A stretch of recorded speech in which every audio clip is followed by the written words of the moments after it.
शुभोदय बच्चों, जेवी स्कूल में आपका स्वागत है। पिछले क्लास में हम लोगों ने वर्तमान काल और भूतकाल के बारे में चर्चा की है। तो आज हम भूतकाल के बारे में चर्चा करेंगे। कल के क्लास में हम लोगों ने सामान्य भूतकाल के बारे में चर्चा की है। सामान्य भूतकाल पिछले क्लास में बता चुके हैं। भूतकाल के 6 भेद हैं।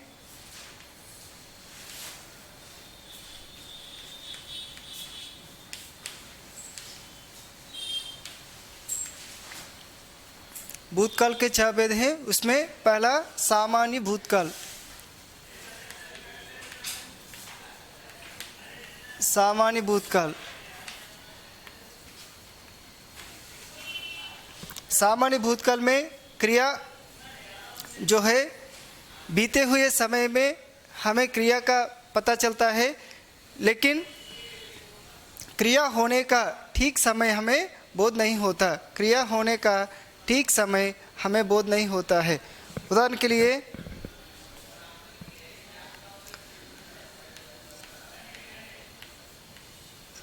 सुरेश ने पाठ पढ़ा।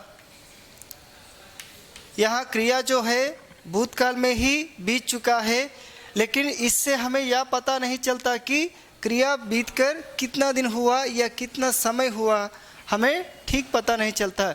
इस प्रकार के काल को हम कहते हैं सामान्य भूतकाल, सिंपल पास्ट टेंस। सामान्य भूतकाल में क्रिया किससे अंत होती है? क्रिया धातु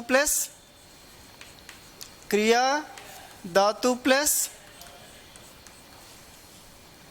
आ ये ई को जोड़ना है, नहीं तो क्रिया धातु प्लस या ये ई को जोड़ना है। क्रिया धातु को आ ये ई। यहाँ देखो, पढ़ प्लस आ, पढ़ा। उदाहरण के लिए सुरेश बाजार गया। यहाँ माने जो एक अक्षर वाला क्रिया धातु है उसके साथ या ये ई को जोड़ना है। अगर 2 अक्षर के जो क्रिया धातु है उधर लिख प्लस आ, लिखा। उदाहरण के लिए लिख प्लस आ, लिखा। लिख प्लस ये, लिखे। लिख प्लस ई, लिखी। और लिख प्लस ई, लिखी। उसी प्रकार आ प्लस या, आया। आ प्लस ये, आए। आ प्लस ई, आई को हम जोड़ना है। किस काल में? भूतकाल में। भूतकाल में क्रिया हमेशा आ ये ई माने 2 अक्षर वाले धातु से आ ये ई को जोड़ा जाता है। एक ही अक्षर वाला क्रिया धातुओं से हम या ये ई को जोड़ना है। तो भूतकाल, सामान्य भूतकाल में क्रिया भूतकाल में ही होता है, लेकिन हमें यह पता नहीं चलता कि क्रिया बीतकर कितना समय हुआ है, माने क्रिया होने का ठीक समय हमें बोध नहीं होता। उस प्रकार के काल को हम सामान्य भूतकाल कहते हैं। समझ में आया? क्रिया तो भूतकाल में ही रहता है, लेकिन क्रिया होकर कितना समय हुआ है, आज कल हुआ है या 2 दिन पहले हुआ है या 1 साल पहले हुआ है या 10 साल पहले हुआ है, यह हमें पता नहीं चलता। उस प्रकार के काल को हम कहते हैं सामान्य भूतकाल। सामान्य भूतकाल में क्रिया हमेशा कैसा होता है? आ ये ई के रूप में या ये ई के रूप में। आ पुल्लिंग एक वचन हो तो क्रिया धातु प्लस आ को जोड़ना है।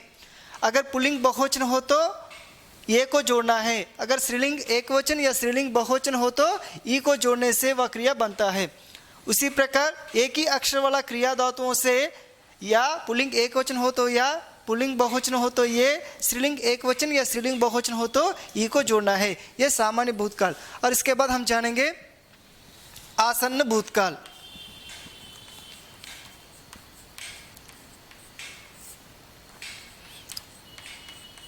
आसन्न भूतकाल। आसन्न भूतकाल में यह वाक्य अभी अभी संपन्न होते हैं, इसी को हम जस्ट नाउ कहते हैं। उदाहरण के लिए इसी वाक्य को हम देखें तो सुरेश ने पाठ पढ़ा। यह वाक्य यहाँ तक देखें तो हम सुरेश ने पाठ पढ़ा, यह वाक्य सामान्य भूतकाल में है। अगर यही वाक्य को हम सहायक क्रिया है जोड़ दें तो ये आसन्न भूतकाल बन जाता है।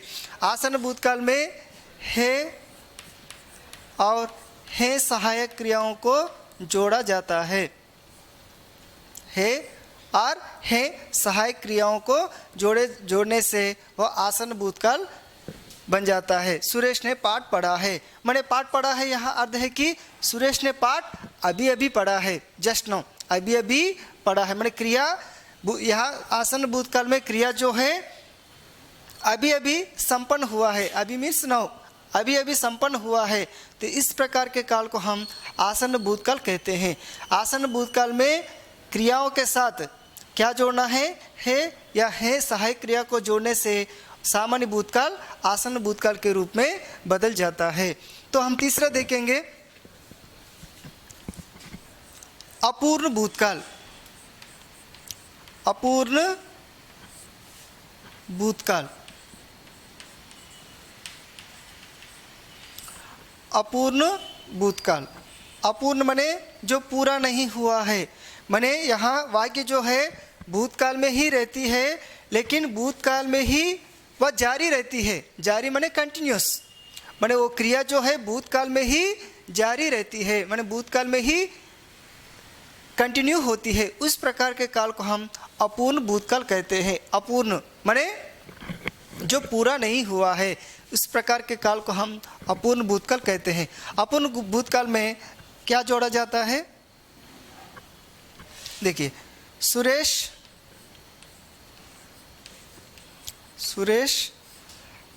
पाठ पढ़ रहा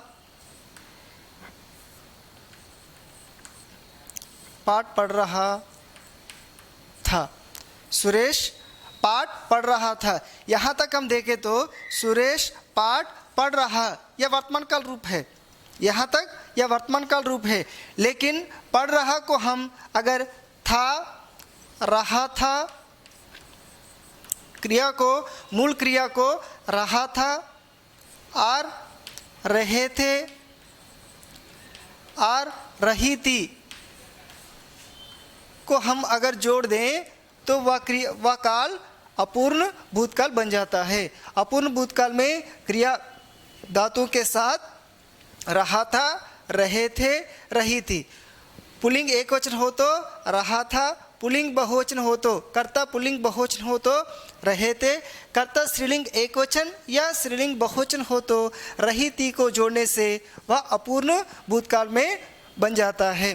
माने अपूर्ण भूतकाल में क्रिया जो है भूतकाल में अब भी जारी है, माने अब भी वह क्रिया चल रही है। यहाँ अपूर्ण माने कंटिन्यूस, भूतकाल माने पास्ट टेंस, पास्ट कंटिन्यूस, माने जो क्रिया भूतकाल में रहती है लेकिन पूरा नहीं होती है, अपूर्ण होती है, इसलिए इस काल को हम अपूर्ण भूतकाल कहते हैं। उदाहरण के लिए और एक उदाहरण देखेंगे।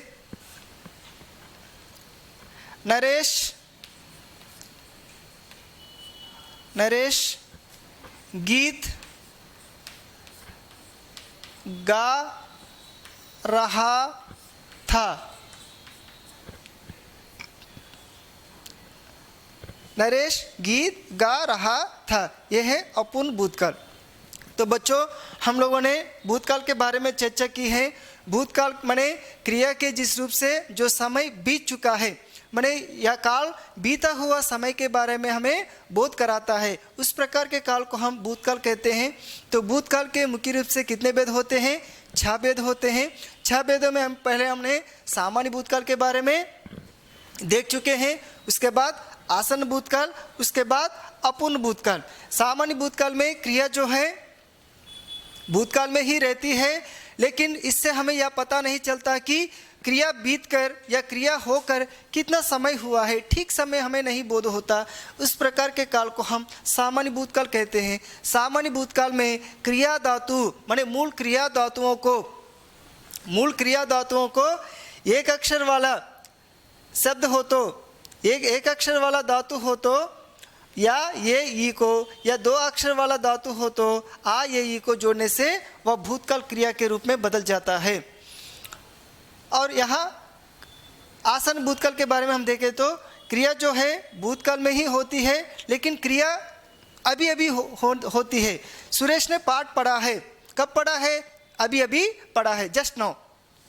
अपूर्ण भूतकाल में क्रिया जो है भूतकाल में ही रहती है, लेकिन क्रिया भूतकाल में जारी रहती है, अब तक वह पूर्ण नहीं होती है, इसलिए इस भूतकाल को हम अपूर्ण भूतकाल कहते हैं। तो भूतकाल में नेक्स्ट वन, भूतकाल में चौथा देखे तो अपूर्ण भूतकाल के बाद पूर्ण भूतकाल के बारे में हम जानेंगे। पूर्ण भूतकाल,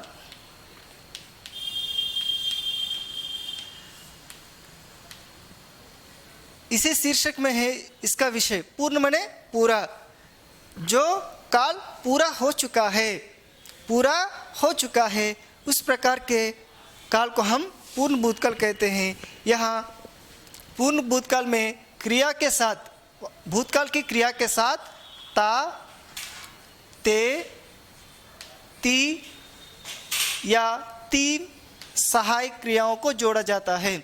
कर्ता पुल्लिंग एक वचन हो तो ता को जोड़ा जाता है, पुल्लिंग बहुवचन हो तो ते, स्त्रीलिंग एक वचन हो तो ती, स्त्रीलिंग बहुवचन हो तो तीन। उदाहरण के लिए राजेश ने कहानी लिखी थी। आपको यहाँ एक संदेह होता है, संदेह माने डाउट होता है कि राजेश यहाँ पुल्लिंग है लेकिन लिखी थी स्त्रीलिंग है, क्यों? जब पहले क्लास में बता चुके हैं, जब कर्ता के साथ नेय प्रत्यय को जोड़ा जाता है, जब कर्ता के साथ नेय प्रत्यय को जोड़ा जाता है तो क्रिया जो है कर्म के लिंग वचन के अनुसार रहती है, कर्म के लिंग वचन के अनुसार रहती है। यहाँ राजेश के अनुसार नहीं, कर्म जो है या कर्ता, कहानी, कर्म, लिखी थी, क्रिया, सब्जेक्ट, ऑब्जेक्ट, वर्ब। माने भूतकाल में जब कर्ता के साथ नेय प्रत्यय को जोड़ा जाता है, जब भूतकाल में कर्ता के साथ नेय प्रत्यय को जोड़ा जाता है तो क्रिया हमेशा कर्म के लिंग वचन के अनुसार रहती है। यहाँ कर्म क्या है? कहानी, कहानी क्या है? स्त्रीलिंग है, एक वचन, स्त्रीलिंग एक वचन, इसलिए क्रिया को भी हम स्त्रीलिंग एक वचन में ही रखना चाहिए। उदाहरण के लिए और एक वाक्य देखेंगे,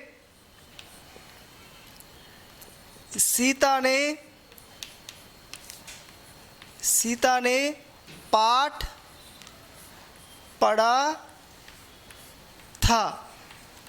यहाँ देखें तो सीता जो है, कर्ता जो है स्त्रीलिंग है, कर्ता स्त्रीलिंग एक वचन, स्त्रीलिंग एक वचन। यहाँ क्रिया क्या है? पढ़ा था, पुल्लिंग एक वचन में है। क्यों? ऐसा क्यों हुआ? जब कर्ता के साथ नेय प्रत्यय को जोड़ा जाता है, जब कर्ता के साथ नेय प्रत्यय जुड़ता है तो कर्म यहाँ पाठ जो है पुल्लिंग एक वचन है, इसलिए क्रिया भी हम पुल्लिंग एक वचन में ही रखना चाहिए, ना कि यहाँ स्त्रीलिंग है इसलिए यहाँ स्त्रीलिंग रखें, यहाँ पुल्लिंग है इसलिए यहाँ पुल्लिंग रखें। या नियम है कि जब कर्ता के साथ भूतकाल में जब सकर्मक क्रिया होने पर जब कर्ता के साथ नेय प्रत्यय को जोड़ा जाता है तो कर्म के लिंग वचन के अनुसार क्रिया रहती है, ना कि कर्ता के अनुसार। बाकी सभी कालों में, या वर्तमान काल हो या भविष्यत काल हो, सभी कालों में कर्ता के अनुसार ही क्रिया होती है, लेकिन केवल भूतकाल में क्रिया सकर्मक होने पर, जब कर्ता के साथ नेय प्रत्यय जुड़ने पर कर्म के अनुसार क्रिया होती है। तो उसके बाद पूर्ण भूतकाल के बाद हम देखेंगे संदिग्ध भूतकाल। संदिग्ध भूतकाल पिछले क्लास में हम लोगों ने संदिग्ध वर्तमान के काल के बारे में जान चुके हैं। आज हम संदिग्ध भूतकाल के बारे में देखेंगे। संदिग्ध भूतकाल में क्रिया जो है भूतकाल में ही रहती है, लेकिन वो क्रिया भूतकाल में होने में संदिग्धता पाई जाती है। संदिग्धता पाई जाती है। संदिग्धता माने संदिग्ध का अर्थ होता है डाउट, संदेह या शंका। उदाहरण के लिए नरेश ने कहानी लिखी होगी। यहाँ देखें तो कहानी लिखी होगी, इसी वाक्य को अगर हम संदिग्ध वर्तमान काल में देखें तो संदिग्ध वर्तमान काल में देखें तो संदिग्ध वर्तमान काल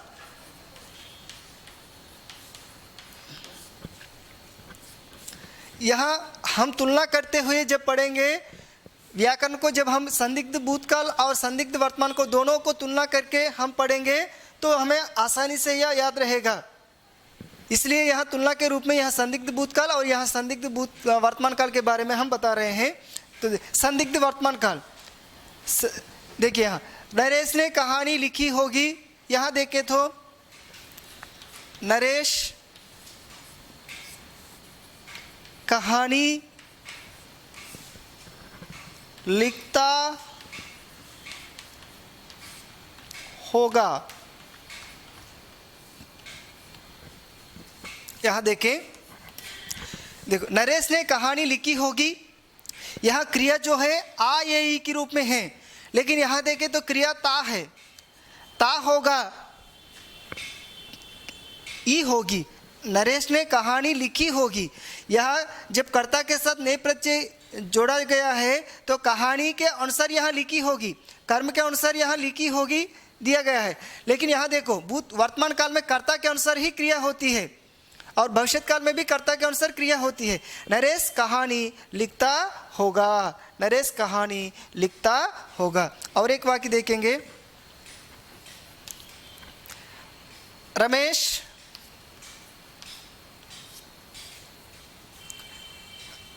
ने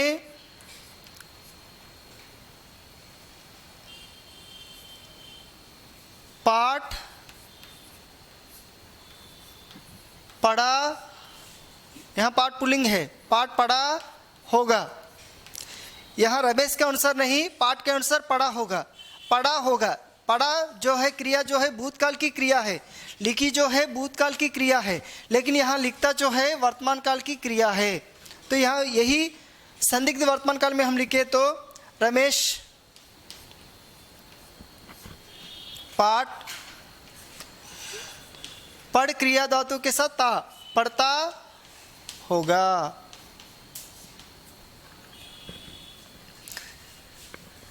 संदिग्ध भूतकाल हम किसको कहते हैं? क्रिया जो है भूतकाल में रहती है, लेकिन क्रिया भूतकाल में होने में संदिग्धता पाई जाती है, संदिग्धता या संदेह पाया जाता है, तो उस प्रकार के काल को हम संदिग्ध भूतकाल। यहाँ भूतकाल में बीता हुआ समय में संदिग्धता, यहाँ जो वर्तमान समय में संदिग्धता, या अगर वर्तमान समय में संदिग्धता हो तो वह संदिग्ध वर्तमान काल होगा। यदि भूतकाल में बीता हुआ समय में संदिग्धता हो तो वह संदिग्ध भूतकाल होगा। समझ में आया संदिग्ध भूतकाल और संदिग्ध वर्तमान काल में अंतर क्या है? समझ में आया?